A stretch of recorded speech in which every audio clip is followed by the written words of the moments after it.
നമസ്കാരം.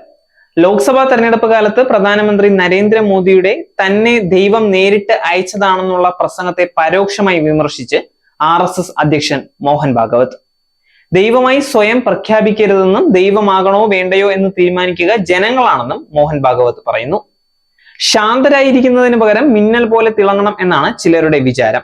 മിന്നൽ പ്രകാശിച്ച ശേഷം മുൻപത്തേക്കാൾ ഇരുട്ടാകും. അതിനാൽ പ്രവർത്തകർ ചിരാത് പോലെ കത്തുകയും ആവശ്യമുള്ളപ്പോൾ തിളങ്ങുകയും വേണമെന്നും മോഹൻ ഭാഗവത് പറയുന്നു.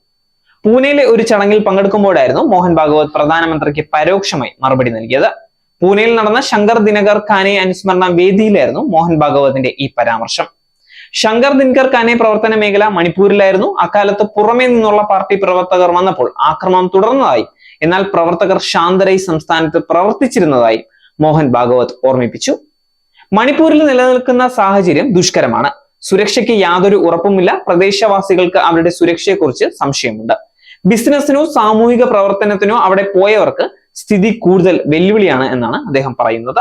എന്നാൽ അത്തരം സാഹചര്യങ്ങളിലും സംഘത്തിന്റെ സന്നദ്ധ പ്രവർത്തകർ ഉറച്ചു നിൽക്കുകയും സ്ഥിതിഗതികൾ ശാന്തമാക്കാൻ ശ്രമിക്കുകയും ചെയ്യുന്നു.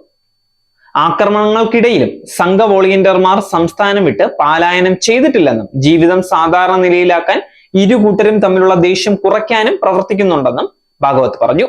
NGO-കൾക്ക് എല്ലാ കാര്യവും ചെയ്യാൻ കഴിയില്ല. പക്ഷെ സംഘത്തിന് കഴിയുന്നത് ചെയ്യുന്നതിൽ ഒരു കല്ലും അവശേഷിക്കുന്നില്ല. അവർ സംഘത്തിൽ ഏർപ്പെട്ടിരിക്കുന്ന എല്ലാ കക്ഷികളുമായും സംവാദത്തിൽ ഏർപ്പെടുന്നു. തൽഫലമായി അവർ അവരുടെ, അതായത് ജനങ്ങളുടെ വിശ്വാസം നേടിയെടുത്തു എന്നും അദ്ദേഹം പറയുന്നു. നേരിന്റെ വാർത്തകൾ അറിയാൻ സാൻ ന്യൂസ് കാണും.